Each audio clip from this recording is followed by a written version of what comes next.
Hello, everybody! It is Rocco, your boy, coming at you once again with another. Wait a minute, this is new! This is old! It's so old it's new! The old world! For the new fantasy game from Games Workshop. Um, I am not a partner with them. I didn't get sent anything. This is just more my opinion on it. Than more of our traditional videos and classes and things. But I wanted to talk about the old world, and how it. I think it's a great game. It's not for everybody. I did get to play. I had a great time with it, and I really missed my Wood Elves. Is what I really kind of came to here. Um, and so let's talk about it, huh? So, first off, the old world having a humongous rule book that's 300 and some odd pages, and only like 80 of them are lore. And then the rest of their core book is just rules and rules and rules and rules and universal rules is amazing for me. And the fact that it is a rank and flank system. By that, I mean you get a big block. Your army is formed up as big blocks of units. You can have heroes in the unit leading them. You can get really down in the weeds with spending points in your army list to buy artifacts, magic weapons, upgrades, buffs, extra rules for your minis, even though you have like 10 keywords on their war scroll. And you get really granular in how you make your army and customize it for yourself. Now, what does that really feel like and mean compared to AOS, where everything's streamlined? You know what you need to roll to hit. You know what you need to roll to wound. You know the rules are explained on the war scroll. Generally, what's gonna happen.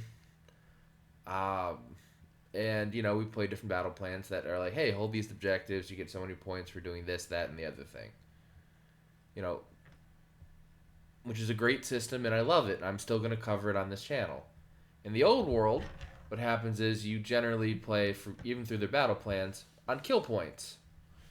You try to go out and kill as much of the enemy army as possible while scoring other things to get extra points throughout the game, depending on the battle plan. Some battle plans are just straight up kill the other guy. End of so many rounds, see who wins. And it's one of those things where the rest of the game is so complicated, I can appreciate that it's just two armies fighting in a field, beating the snot out of each other. In my case, it's my Wood Elves, so we're actually ambushing you. You thought you had us, and get out of my woods. Now,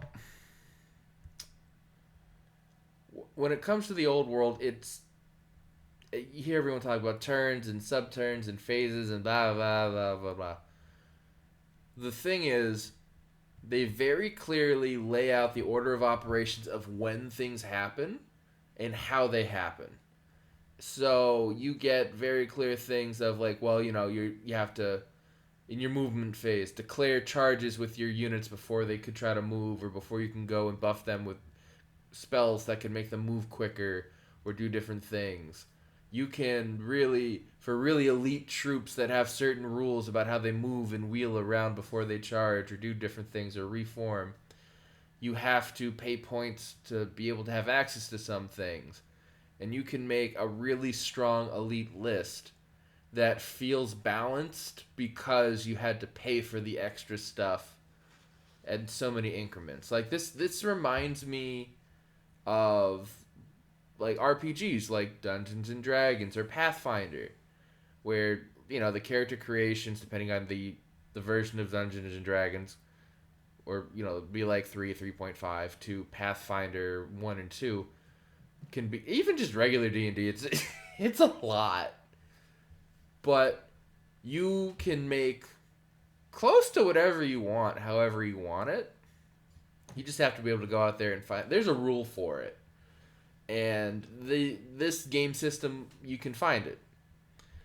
When it comes to like how does it play, There are enough reference charts and things to simplify it. There's even a PDF floating around of like 6 pages of the condensed rules and how does a turn work, which I'll probably make into a video too to just get on the old world hype.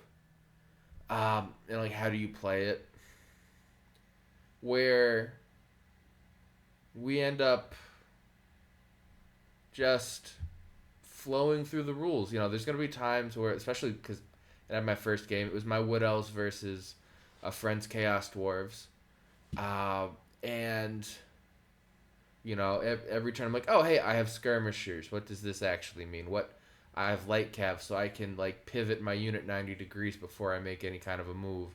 I've got skirmishers, so I can be spread out, and if they retreat through my guys, they do this or that. Um, One of the things that I missed in fantasy from back in the day when I played in like fifth and sixth edition, and I guess I left a little bit into seventh, was um, how bravery and leadership checks can matter so much. Where, like in my game, as an example, um, my opponent had units of hobgoblins that were levies, where if they broke and fled, they wouldn't affect the bravery of other stuff around them. But I broke one unit of hobgoblins next to another unit of hobgoblins that was next to another unit of hobgoblins, and two of them just ran off the board because they were so scared, just kept running away and couldn't rally. I was able to plink a small unit of Chaos Dwarfs by killing a quarter of the unit's strength in a turn through some shooting. I believe it was actually a magic spell, which is really cool. That magic was so potent, and that's another thing we'll get to in a second, where because they again ran away, they ran into or through friendly units to them, and then that freaked them out. They had to go and take panic tests, and it kept me in a game where my opponent very much was had the upper hand, and they had a bunch of artillery. They had as much small arms fire as I did, and I was again outmatched. At that point, I didn't have any artillery as a wood elf, um, and my melee matched their melee. So it was an interesting game, and the thing that really was able to help me too was just seeing how powerful magic was in this, and how powerful it is to prevent your opponent from getting their spells off. Because again, the game is very granular, and a high level wizard, which this is going to sound stupid, but I will explain. But a high level wizard feels very powerful compared to a low level wizard. And what I mean by that is you can get wizard levels 1 through 4. You can get like a junior wizard or like the upgraded version. Like a junior would be like a 1 to 2. And again, you pay points to upgrade it, either to make it a level 1 wizard or then build it up to the next level and so on and so forth. Or you could spend like 50, 60 points on a cheap wizard that knows one spell randomly from a spell lore. Or you can bump it up to a level 4 and it knows 4 out of the 6 spells in a spell lore. And in this game, you generally roll randomly for what spells you get instead of picking them like in Age of Sigmar. Where this means you can pay 30 points and get some kind of magical artifact that just lets you choose them if you want. Or again, you go with random and you could swap spells out. There's a whole bunch of rules to it. But the thing is, for each wizard level, I was going to say lizard wizard, Seraphon are in here as lizard men, so lizard wizards are a thing. But for each wizard level, you add that to your casting and unbinding rolls. So my level 4 wizard was always at a +4 to cast a spell or stop my opponent. I was able to give them an artifact called the Oaken Stave, where if they were near a wood terrain piece, within a range of it, which is pretty generous, I could roll 3d6 and drop the lowest, which was extremely helpful for me because my opponent, who also had a level 4 wizard, yeah, just that one buff, couldn't do it. If you don't have wizards in your army, you still get what's called a Fated Dispel. It dispels on a double 6, always stop things. You can miscast Dispelling and get outclassed completely by your opponent. Um, if you do roll the double ones, it isn't just take deep mortal wounds. You could just cause a mini nuclear explosion on yourself and any models if you're in a unit with your wizard and blow a huge chunk of your army. And the casting rolls for a lot of these spells that are really good and strong are like 9 to cast. So it's harder for lower level wizards to get these better spells off and to stop them from going off, as it shows like a complexity on how they scale up the magic. And for how destructive they are, you could very easily just kill your own wizard and be screwed the rest of the game. That goes with artillery as well. If something misfires, there's a chance the machine just blows up and horrible things happen. There's a chance that you scatter, like you go to declare a shot with artillery and you roll 2 dice. One's called a scatter dice, and one's like a range dice, where it'll show you the direction. How you roll it shows you the direction and how many inches the shot will move, respectively. And there are times where you will accidentally shoot your own stuff because you're firing danger close to them. And that's really cool. Because it is a more complex system, more things can happen. And you could make your army as complex or as simple as you want. Like for me, with my Wood Elves, for example, I had 3 heroes, and I had 5 units of troops, different troops. I had Wild Riders, Glade Guard, which are archers. Glade Riders are archers on horse. Wild Riders are like a light spirit cav that are really fanatical charging in. I had a unit of Dryads, which are tree spirits. And I had a unit of Eternal Guard. I put 3 of my heroes within 3 units of that, so I functionally only had to move 5 things on movement trays. So I just split them up, check their arcs of visibility off the corners of the tray. I made it as simple as possible. My opponent decided that they wanted a bunch of different screening units, which, again, were very cheap to back up their very expensive dwarves. And we had a very close, tight game. It came down to I ended up with my general mounted on the stag. I kept saying fear the deer. Where he's on like a big elk. Ended up killing. He had an iron demon, which is basically like a steam train that can walk and has a demon soul in it. That's normally artillery, but he gave it a melee weapon that is just freaking brutal. And it was like a 300-point swing either way of if I killed him or he killed me. And I ended up winning like 1,200 points of my opponent's army dead or fled the table to about 800 points lost, which for Elven lives is sad, but it all feeds the forest. We're okay. And we played 6 rounds in about 3 hours.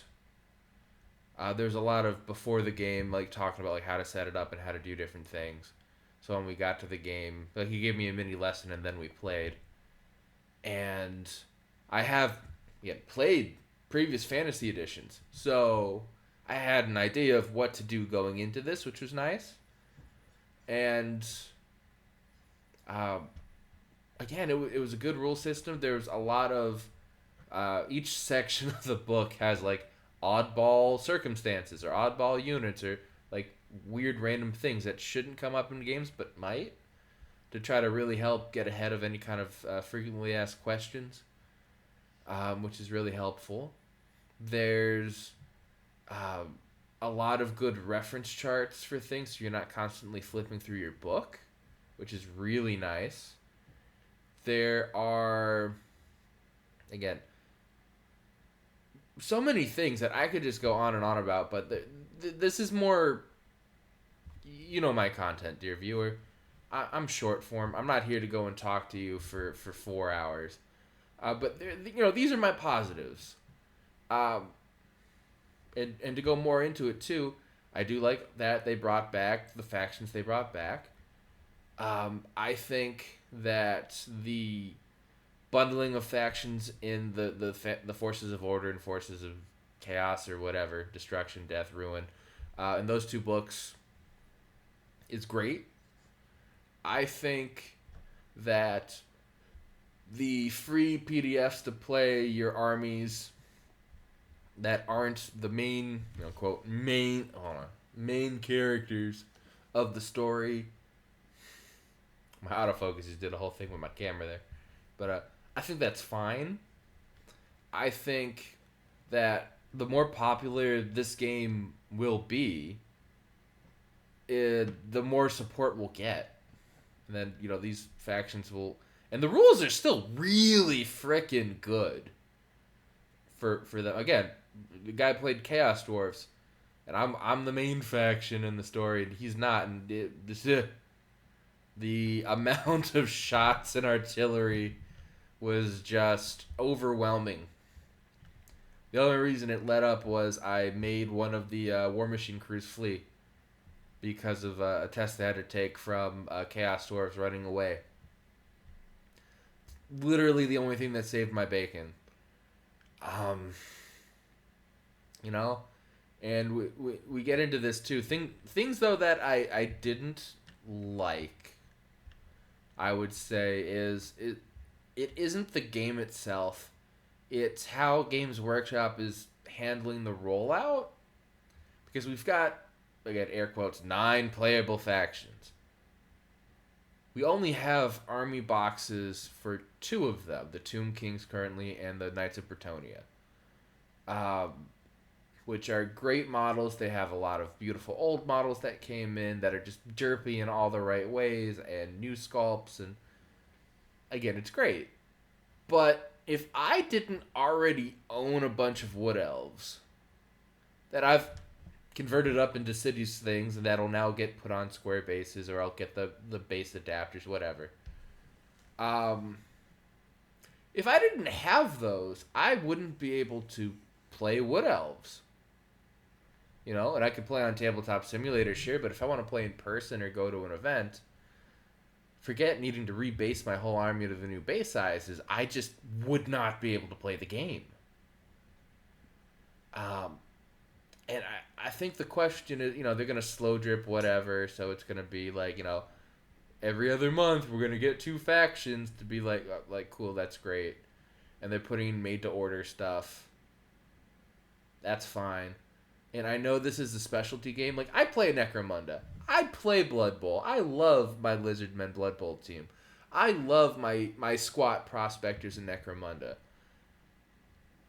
I also, for those games, don't need a lot of models. A Blood Bowl team is like 11 on the field and then some subs for when people die horrific deaths. And for squats, specifically Necromunda, I could roll a gang of 5 people and then, pick models out of there for missions and really kit them out. But, I own like 8, maybe 9. But, they're dwarves. They're really points expensive. And for my army that I had, I still had probably like 60, 80 models. But, that's a big difference to, hey, I don't even have a battalion box or an army box, whatever they're calling them these days, to have models. And also, the picture I have up for the Wood Elves is the old 6th edition book that I love so much, and played so much out of. But, I have Glade Riders, I have Dryads, I have 20-something Glade Guard. I've got a Waywatcher Lord from back in the day. I proxied a Lord on Stag. I do have 10 Wild Riders on horses. They're so old, not even the deer ones. But unless Games Workshop, again, does more to actually put the models out there for people to buy and play and do all these events, this game won't grow. This will just be for people who already have the stuff. And that's just shooting themselves in the foot immediately. Because we need this game to grow and get support so it can grow more and be as awesome as Fantasy was in its heyday, before a game needed 3,000 points and a small unit of spearmen with 60 models, because that's where we start getting into the low GW pricing. It wasn't just that they were expensive; you also needed a lot of stuff to play. Like in this version of this, the old world here, a unit of 20 Eternal Guard was a lot, which is great. A unit of 20 Glade Guard, I'd probably in the future maybe do 10 and 10, um, just so they don't all die at the same time. But in saying that, uh, part of my problem was artillery strikes and how those work is you get like a big blast template and you put it down in the middle of the model. Because I did two ranks of 10 models, they were hitting like 6 models. If I had them in a unit of 10, though, that's over half the unit. And, could probably fit that with, like, how, because I'm saying how it's scattered, it still hit like 6 models. But if I had them in just the whole thing of 10 and it doesn't scatter, that could just be the whole unit gone in a shot. So, you know what? I have to go and make some adjustments with my list, probably, is what I'm realizing. But if you wanted to get into Wood Elves right now, you've seen all the reviews, you've seen people talking about the books and everything. You want to go get the old Metal Tree Man. You want the War Dancers, the Warhawk Riders, all that. Right now, you cannot buy them. No, it's a soft launch for the army, and everyone that's a new player is going to have Bretonia or Tomb Kings, unless they're going to third-party people to get models for. And for me, part of the appeal is these are the models of my childhood, my teenage years, when I first got into Warhammer stuff that propelled me through all this.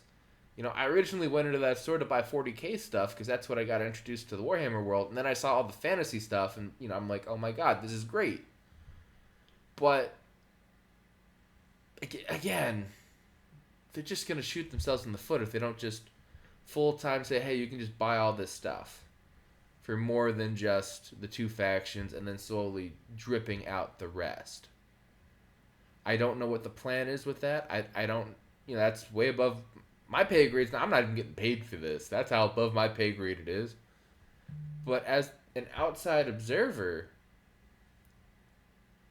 you're screwing yourself. Because you got all this hype and all this excitement and then no way to have your fan base be actionable on it. And like this brings me to my closing thoughts too, is like, who is this game even for? Because right now it's for people who have played Warhammer Fantasy previously and still have their collection and didn't burn it. It's for people who, like, for me, I kept all my stuff because I liked it, but I got to use it in Cities of Sigmar. So like, I have over 2,000 points of Empire models because I just recently, if you've been following me with my training arc videos, I recently refreshed my whole Cities of Sigmar army over to the new models. So I've got a cohesive. They're just on circles. But I've got a Hellblaster, a Great Cannon, and a Mortar. And I have enough knights to be inner circle knights with an old converted Grandmaster that honestly I've got enough bits that I can make him even cooler. And I own my Wood Elves. They were Sisters of the Watch, and they were scouts for me. And they were great. But I can again just put them on squares, and I've got Dryads still on squares that I didn't move over to my Sylvaneth army, which now all of a sudden find a home again. I have a Spellsinger, I have a Glade Lord, but if I'm someone who, because the other target audience for this should be people who play Total War Warhammer games, because this is still that same universe. It's just a couple hundred years before the end times. So, if you like those games and want to play it as nitty and gritty as because Total War games can just be very in depth for what you do. And if you want to play the board game of that, You can make a map campaign here and have a grand time with it with your armies walking around everywhere. You can, in fact, it's encouraged in the rule set. They even say how with the 6 battle plans you can play it as like, win or lose. Which one do you play next to make your own campaign? Um, but if you are a Total War fan and you haven't bought these models yet, at the moment you just can't.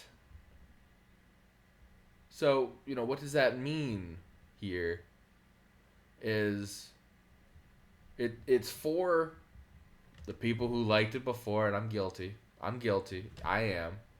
I'm still going to play all my other games, and I'm going to have all these game systems in my head. It's going to probably give me a headache, but I'll try my best.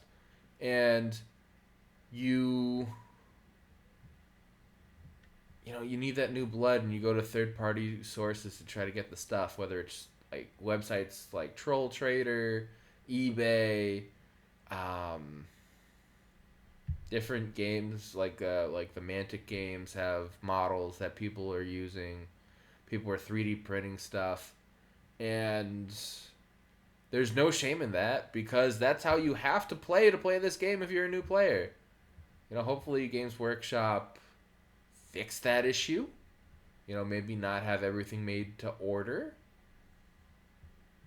But, we'll see. We'll see what happens. But either way, I had a great time. I'm probably going to try out an Empire army next to see if my other... Because that was actually my first army. Because I waited for the Wood Elf refresh when I came in. Because there were rumors and rumors and rumors that it was going to happen. And it did. And it was beautiful. And I love it. And I got a win with it. So, I'm happy. My inner child is fully satiated and is having a great time. And, it's different than Age of Sigmar.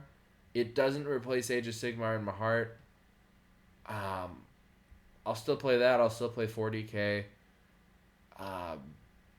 And when I have leagues of friends, friends that do leagues of Blood Bowl, I'll play Blood Bowl. If they're doing Necromunda, I'll do Necromunda.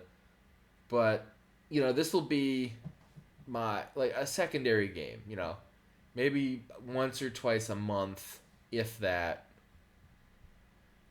Maybe I do an event. If I can, get all the bases and be legal. But Age of Sigmar will stay my main game, which I'm happy with. And hopefully, dear viewer, you're happy too. And thank you for watching. Leave a like, subscribe, and leave a comment if you want me to do more old world content because I'm happy to do that. Again, it's a lot of fun. I might just do a video on the like the quick guide just to be like, hey, I'll walk you through a turn of how to play this game like I did with Age of Sigmar. We'll see what happens. Who knows? But thank you for watching. Be nice, roll some dice, and we'll see you next time. Bye.